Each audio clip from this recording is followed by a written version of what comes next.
Афахасибтум аннама халақнакум абасан ва аннакум илайна ла туржаун. Сендер ойлайсыңдар ма сонда біз сендерді босқа жараттық деп, және бізге оралмаймыз деп. Оралмаймыз деп. Мақсат қиямет күні Раббымыздың алдына оралу үшін жаралғанбыз, құрмет жамағатымыз. Раббымыздың алдына оралу үшін жаралғанбыз.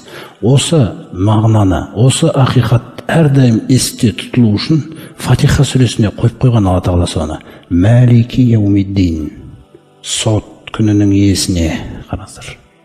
Сот күнінің иесіне деген нәрсені біз күнде намазда оқимыз. Көпшілігіміз жаңағындай бір жаттанды сөзбен оқып, зерделемегендіктен жаңағы мәселе жүректе қатты жұмыс істемейді. Әйтпесе бізге күнне әрбір намазда оқимыз, әрбір ракағатта өзіңіз ойлаңыз жаңағы. Сот күнінің иесі. Міне, біз сол сот күнінің иесінің алдына қайтарыламыз барлығымыз. Кім болған сенді, кім болған сенбеді, ол Алла Тағалаға ешқандай нәрсе жасамайды. Қайту хақ, анық. Алла Тағаланың алдына барлығымыз барамыз. Және ең бірінші сұралатын нәрсесі Алла Тағаланың хақысы сол. Құлшылығың қайда десе бітті. Маған деген құлшылығың қайда десе. Адам сол сұрақты ойлау керек бүгін. Әрбір жердің бетіндегі адам Аллаға шүкір деп айтып жүрген кезде Абай айтады ғой. Аллаға ауыз жол емес дейді. Біз Аллаға шүкір, Құдайға шүкір, Құдайға шүкір, Аллаға шүкір деген сөздер ол жол емес дейді Аллаға. Амал керек дейді о жерде.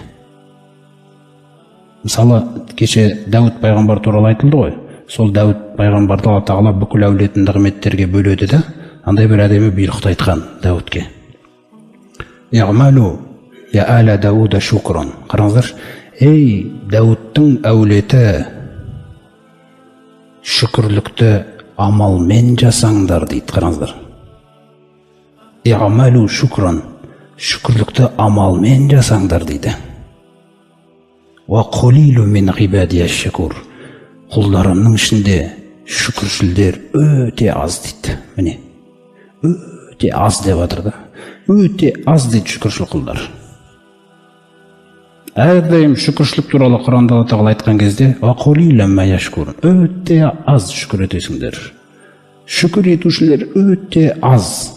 Ал енді жаңағы ақиқатты теріске шығару турасында айтқан кезде бәл әксәрухум ла яғламун. Басым көпшілігі білмейді, басым көпшілігі қарсы келеді, басым көпшілігі ойланбайды. Қараңыздар.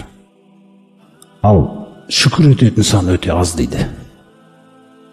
Міне осы санды көбейту үшін мына үмбетті Алла Тағала сыйлап отыр ғой. Бұл үмбетке Құранды сыйлап, Құранға осы үмбетті Құран арқылы жүргіздіріп отыр Алла Тағала. Шүкіршілердің саны көбейсін депті.